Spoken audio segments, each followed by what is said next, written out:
Okay, let's give you guys some more practice. So, somehow integrate this from 0 to 5. So press pause and have a go. Okay, so to do this, you should realize that this here is very similar to this. So rewrite this bubble here as this.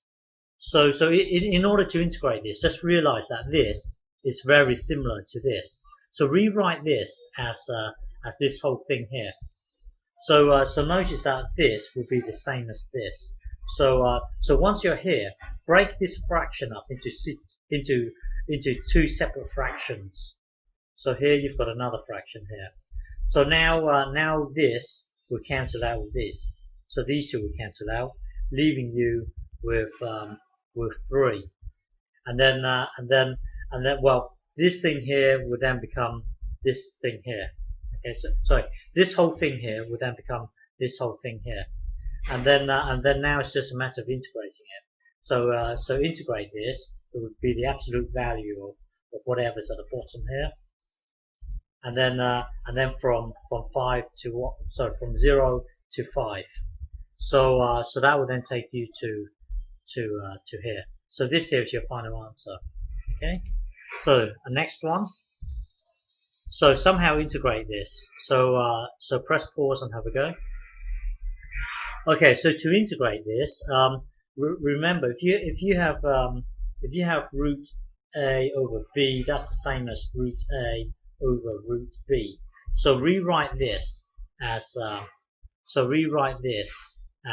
this. So now once you're here, times top and bottom by the same thing. So times top and bottom by root 1 plus x. So this times with this, it would the two would cancel out, leaving you with this.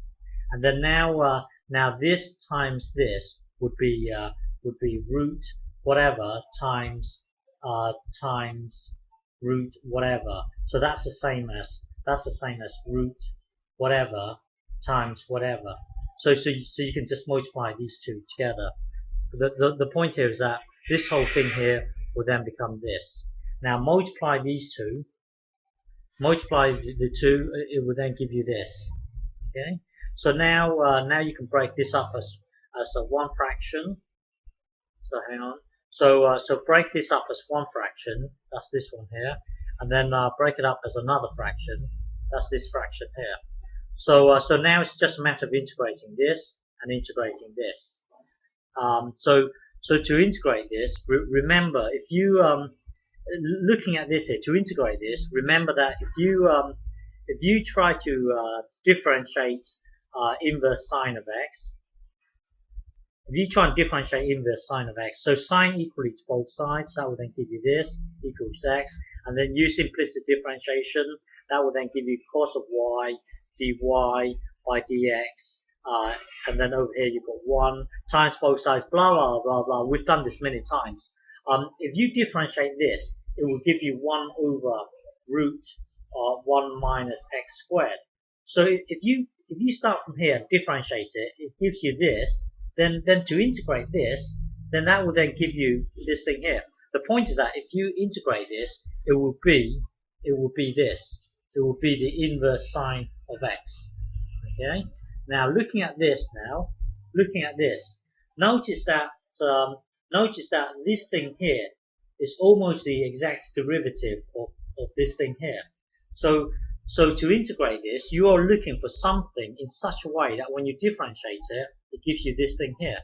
So currently, what you've got here is x over 1 minus x squared to the power.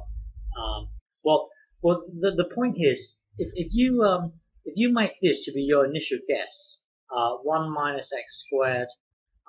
Hang on, let me think. If you make this to be your guess, so currently you've got this thing here, roughly this thing here. Well, you've got this thing here. So this thing here is exactly the same as this.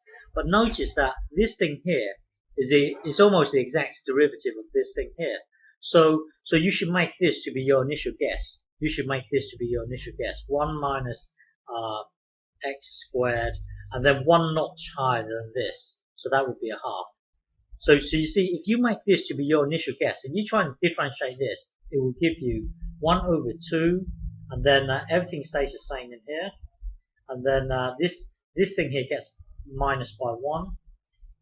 So, and then you've got to times with the derivative of the bubble itself, which is negative 2x.